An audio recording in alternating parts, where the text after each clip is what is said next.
La semaine s'annonce assez mouvementée dans l'est du pays et au Québec.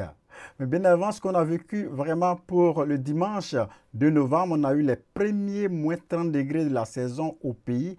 Donc ça s'est fait du côté vraiment du Nunavut à Eureka avec moins 30,5 degrés. La normale c'est 21 octobre que ça arrive. Dans les dernières années, par exemple, dans la même ville, on a eu en 2024 le 8 novembre. Ce qui est sûr pour cette marque des premiers moins 30 degrés, ce n'est pas encore chose faite ou bien ça s'en vient tout de suite au Québec. Ça va s'attendre.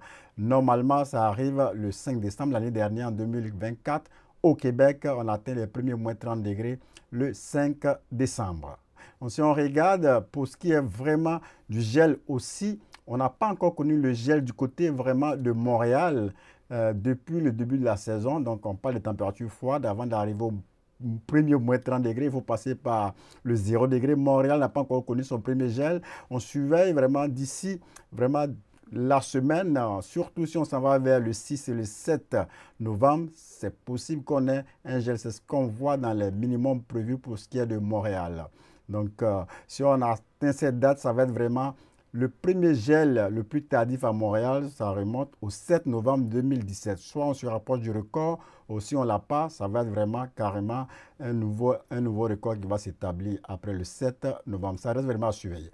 Ce qu'il faut surveiller aussi pour la semaine, c'est des dépressions qui vont s'amener sur le Québec. Beaucoup plus des dépressions de l'Ouest, pardon, que ce qu'on a vu vraiment pour l'Halloween. On parle du système de l'Ouest, donc peu d'humidité déjà. Lundi à matinée, il y a un front qui va balayer l'Ouest, apportant de la plus faible à modérée. Ça va s'amener à l'après-midi dans le sud du Québec avec des quantités modestes. Ça n'a rien à comparer avec ce qu'on a vu pour l'Halloween. On parle de 10-20, localement 5 mm, donc c'est pas grand-chose. Sauf que le système va être accompagné de rafales avec des vents du sud. On va parler de rafales de 30 à 50 km à l'heure lundi après-midi. Et avec ces poussées du vent du sud, les températures pourraient monter jusqu'à même du 15 degrés par endroit dans le sud du Québec. C'est une douceur qui va être temporaire parce qu'après ça, on va avoir les températures qui vont commencer à fléchir. Donc, pour mardi, on voit que les vents vont changer de direction d'ouest. On parle des rafales de 40 à 60 km à l'heure. Mais regardez un peu plus vers les secteurs de l'Atlantique. Il y a un gros système vraiment qui va sévir mardi dans ces secteurs. On parle d'une bombe météorologique, donc une dépression à caractère, à développement explosif avec une baisse de pression d'au moins 24 hectopascal en 24 heures. Ça, c'est la définition. Sinon, ça peut aller plus. Donc, tous les ingrédients sont réunis pour qu'on ait vraiment une dépression qui se développe avec le Gulf Stream, l'eau chaude, avec l'air froid qui vient du nord vers le Québec. Tout est réuni pour qu'on ait vraiment cette perturbation qui va perdre en intensité, qui va gagner plus en intensité. Donc, on perd vraiment dans le centre dépressionnaire. On va avoir une baisse de la pression rapide qui va se faire en moins de 24 heures entre lundi soir et mardi soir. On est dans une chute de plus de 50 hectopascales en 24 heures. Donc, formation d'une puissante tempête à surveiller vraiment vers les secteurs de l'Atlantique, surtout vers Terre-Neuve et Labrador, mardi après-midi à mardi soir jusqu'à mercredi matin. On peut avoir des conséquences comme des vents forts, vraiment qui vont souffler en rafale de la force d'un ouragan de 120 km à l'heure et plus. Vraiment aussi de la pluie et surtout aussi de la neige du côté froid du système. Et la neige même pourrait déborder jusqu'au niveau des secteurs de blanc-sablanc. Si on vient vers les secteurs beaucoup plus de la belle province, donc on peut voir pour cette semaine, surtout à partir de mardi, de la neige surtout en montagne. On a connu un petit peu en fin de semaine dernière des accumulations pour la réserve fournie des Laurentides. Donc c'est possible mardi à mercredi, encore jeudi, des 6-5 qui vont passer.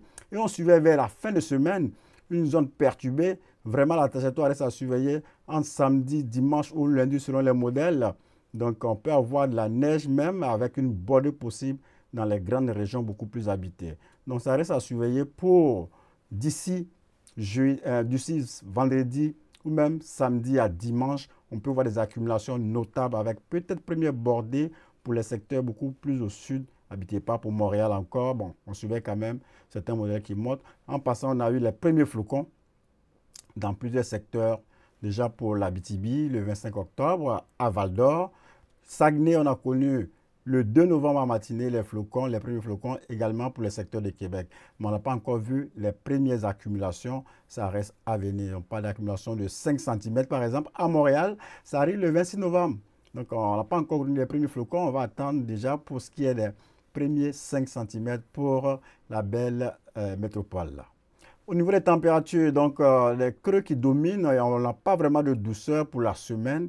Donc il y a quand même un creux qui est quand même bien prononcé d'ici le début de la semaine prochaine. Donc si on regarde les températures prévues dans le sud du Québec, la ligne noire, c'est la ligne des normales. On va osciller tout près, mais généralement on demeure en dessous de ces valeurs saisonnières pour ce qui est vraiment du Québec. Donc pas de poussée de chaleur ni de grosses poussées de froid pour l'instant.